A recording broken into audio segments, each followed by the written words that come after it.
I'm Howard from 92.1 City FM with. Oh, Derry from Honeymoon Suite.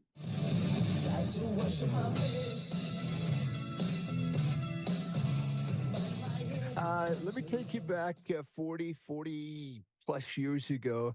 I'm working at this radio station, and then there was such a buzz for Honeymoon Suite in Canada and America. I'd love to hear that for a Canadian band. How did that buzz happen? Well, I'll tell you, it happened really fast. And it happened because I think basically, well, we were a bar band for a couple of years, a cover band. We sent a demo of New Girl Now into a station in Toronto for their homegrown contest.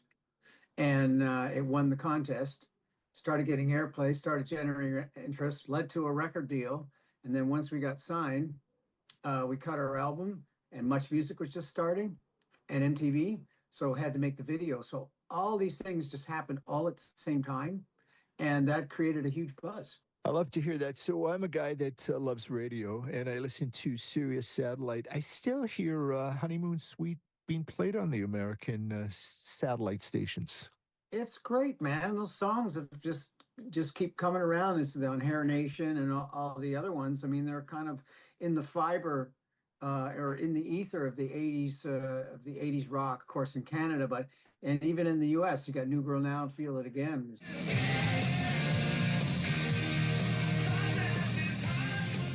Well, because it came out at a time when radio was everything, if you remember. I do.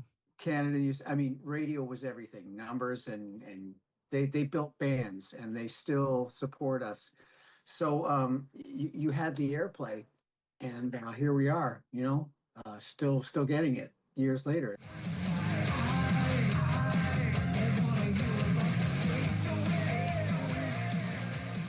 I love going to a concert, and there's a double-sided coin to this.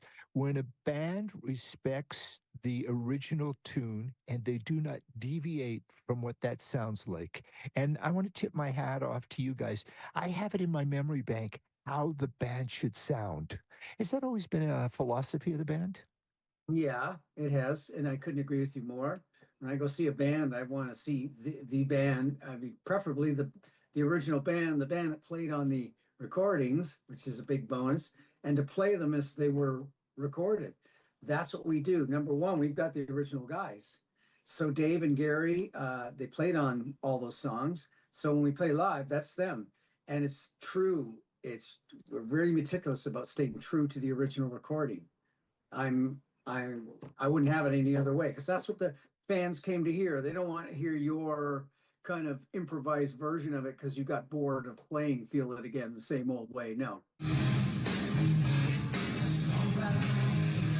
And it's a great feeling to be in the audience, and you feel like you're connecting with everybody, and we all, or most of us, sing along together. It's a moment.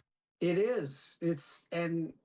I never get tired of it. I don't know how many times I've played New Girl Now or Stay in the Light, but being the writer on the songs, it's even more special to me after 40 years to see a whole new younger generation who knows the music now.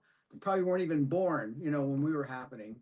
So great music does that. It sticks around for a long time. Which is that one gig that you were on a bill with, fill in the blank, a certain band that just made your night, made the year? I think it was New Year's Eve in 1980, 85, 86, somewhere in there. We had the pleasure of opening for Ted Nugent in Detroit at Cobo Hall. Okay. And it didn't go so well. We got on stage, and halfway through, we started to get pelted with stuff, on the stage, because you're opening with Nugent. And like in Ted's words, he goes, most of his audiences are out on a day pass or on parole for the weekend, and then they got to go back on Monday. And we had to shorten our set because his audience was pretty nuts on a New Year's Eve in Detroit. And he even came back to our change room after the show and said, guys, I'm really sorry about that, but my audience is a little cuckoo. Yeah, a lot of fun there. I Yeah. appreciate you guys. 2 weeks from tonight, I'll see you in Winnipeg. Sure, Thank you man. for your Thank time. you.